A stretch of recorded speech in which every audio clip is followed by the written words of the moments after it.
we are going to flip right into the strengths, going in reverse order this time. Can you tell me what the strength of Washington is?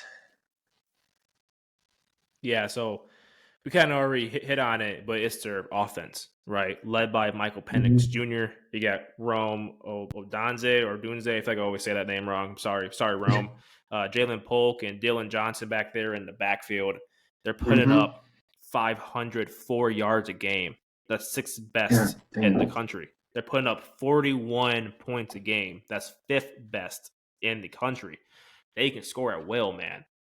They can score at will, and it's a good thing that they can, because as we just talked about, their defense is just like butter. Anyone can go through it. So it's a great thing. They're being led by, I feel like it's almost safe to say a Heisman a finalist, other than as a Heisman hopeful, in Michael Penix Jr. And that's the clear that offense just runs that entire team, man. Yeah, very easy to see. It's the offense. Best. Absolutely. Yeah. I love all facets of their offense. And they even had a tight end, what was it, Overwater yesterday, I think was his name, who was making plays, a 6-year senior, making one-handed fucking catches, convert third downs.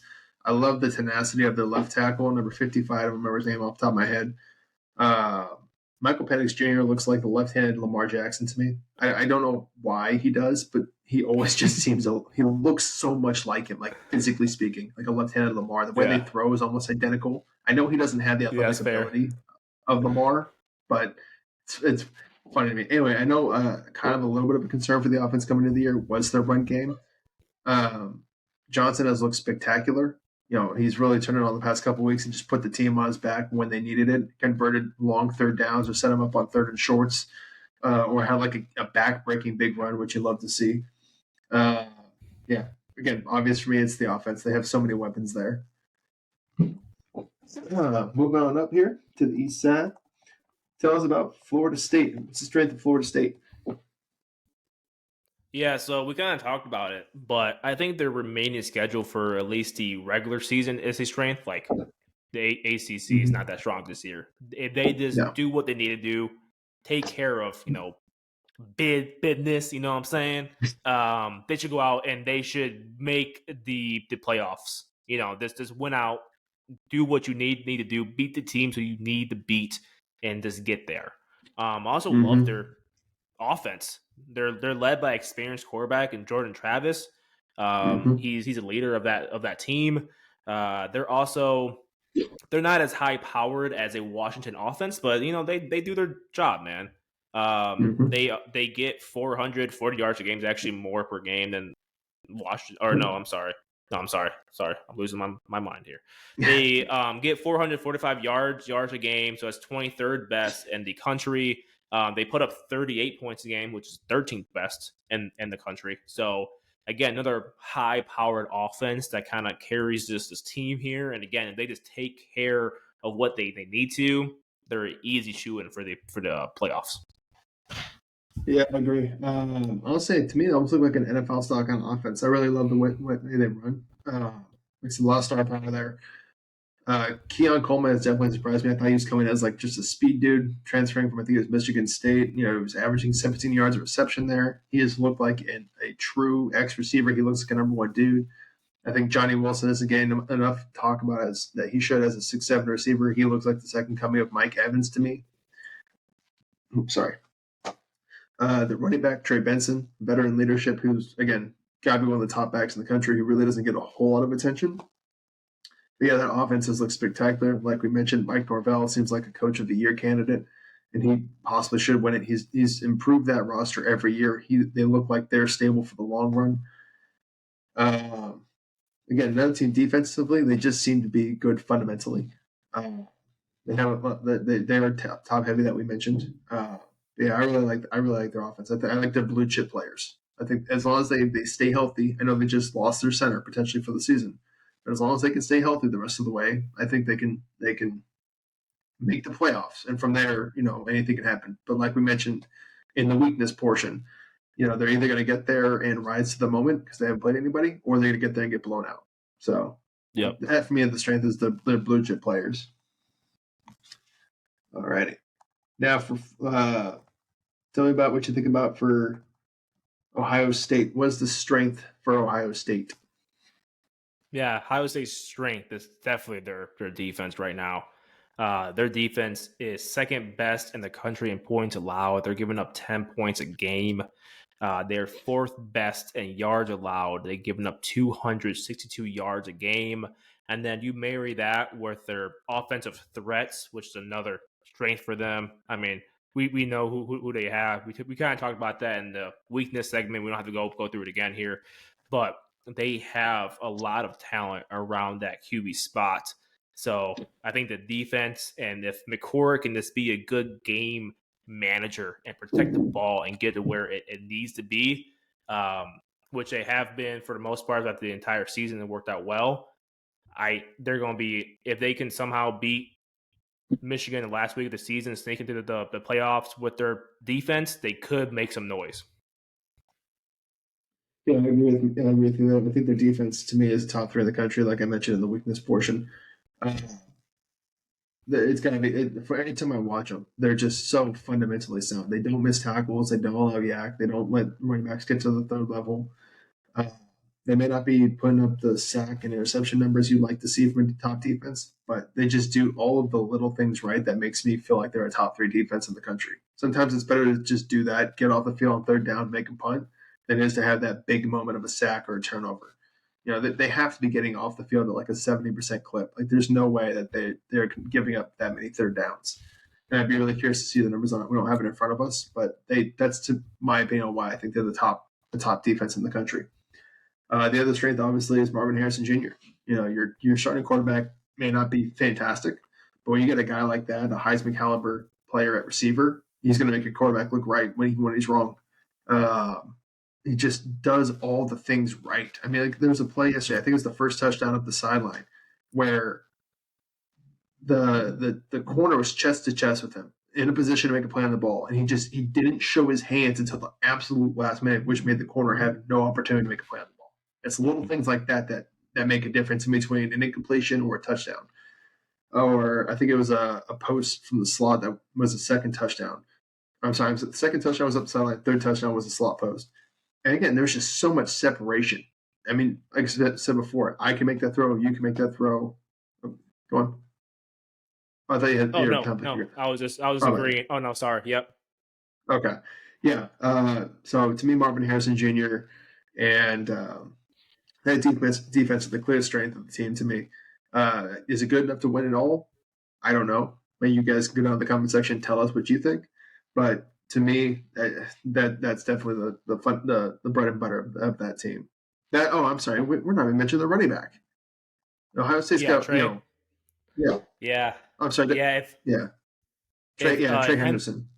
yeah, if he can stay healthy, he's one of the better backs in the Yeah. conference and maybe even the country. And then they did lose Mayan. He was the big back they have, number 3. He's out for the rest of the season with a knee Mm. injury, but they have another big guy back there.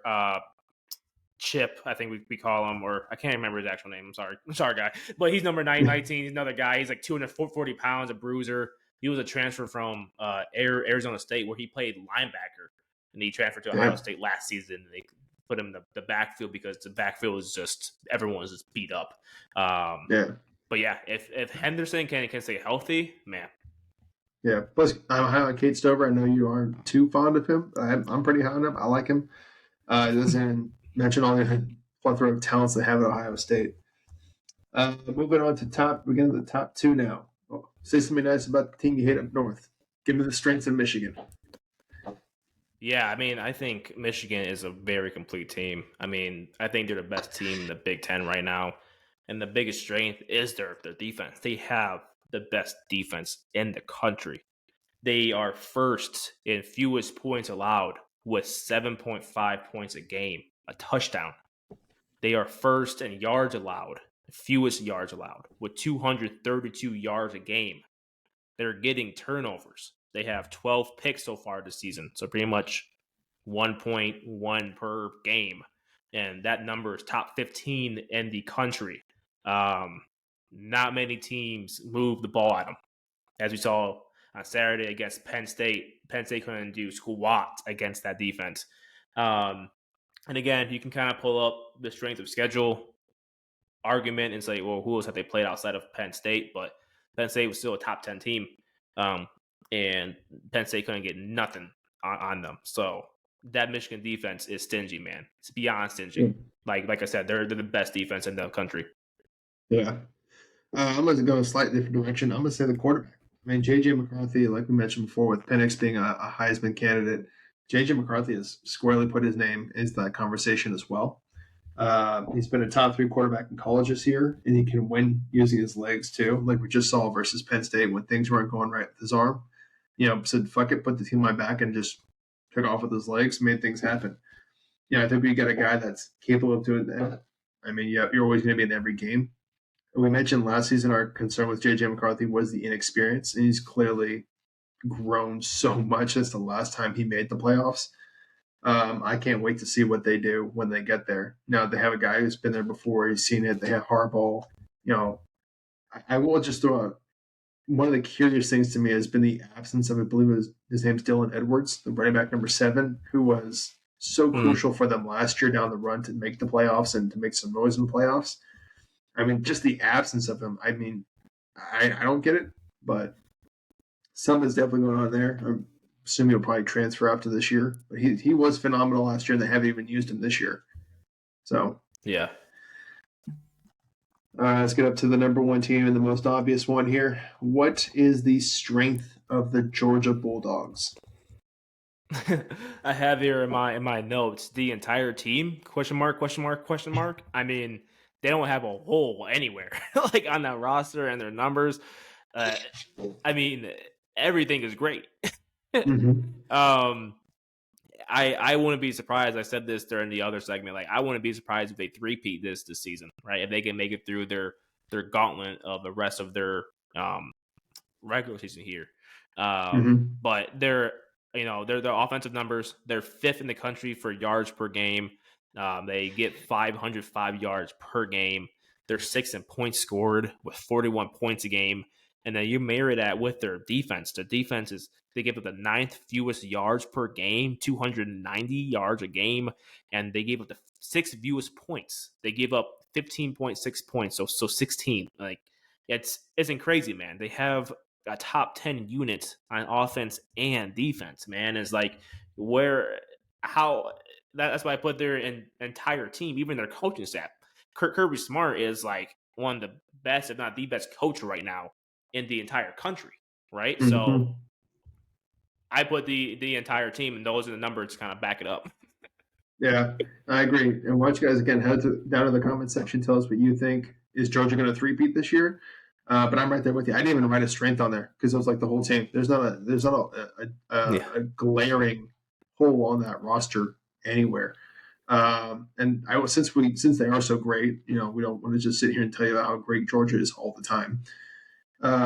We talked about in the pre-show, and I'm just going to throw a little bit of a prediction here. I do think we see a regression from Georgia next year. I think they have so much talent that's going to the NFL. They're going to have to rely on some inexperienced guys, which just is what it is. It happened with Alabama this year. We saw that. They lost a bunch of talent.